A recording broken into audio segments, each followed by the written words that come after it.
মামা মামা এই বাসা থেকে মুরগি নিয়ে আসছে বুঝছেন? হ্যাঁ আমাকে কি এই মুরগির সাথে কাচ্চি দেওয়া যাবে? মুরগির সাথে কাচ্চি হ্যাঁ কাচ্চি না আপনি মুরগি বেচে যান আমার কাছে। মুরগি বেছে দিবো। হ্যাঁ আচ্ছা 3টা মুরগি আপনি কত রাখবেন? 3টা মুরগি 200 টাকা। মামা আপনার মাথা নষ্ট, 3টা মুরগি 200 টাকা কেমনে কর? ভাই আপনার মুরগির সাইজ যেহেতু বড় তাহলে আপনি আমি 100 টাকা বাড়াই 300 টাকা দিবেন। 3টা মুরগি 300 টাকা, তাও আবার রান্না করা মুরগি। আপনার কি মাথা ঠিক আছে মামা? ভাই আমি লাভ করবো না এর থেকে। মামা খালি আজকে বাসা থেকে চুরি করে নিয়েছি, এর লেগে কিছু কইলাম না বুঝছেন? আচ্ছা মামা আপনি আর 50 টাকা আমার ভাড়া দিন। আর 50 টাকা দেবেন না না 50 টাকা ভাড়া দিন মামা। হ্যাঁ প্লিজ মামা, আজকের জন্য 50 টাকা ভাই ভাড়া। আপনি দিলে তো না দিলে আপনি লয়ে যান ভাই। আপনি আচ্ছা দেন, আর কি করবো ভাই, বাসা থেকে নিয়ে আসি যেহেতু। ঠিক আছে ভাই মুরগি তো ফ্রেশ। ফ্রেশ একদম অরিজিনাল সুন্দরবনের হরিণ। আচ্ছা খাই দেখি একটু। একটু খাই দেখেন, সমস্যা নেই। ঠিক আছে সব ভাই পারফেক্ট পারফেক্ট না?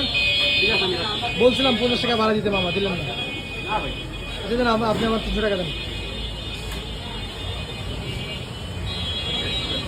এই যান, 200 টাকা আর একটা দিয়ে একটা চকলেট কিনে নিন। 1 টাকা বেশি দিলেন।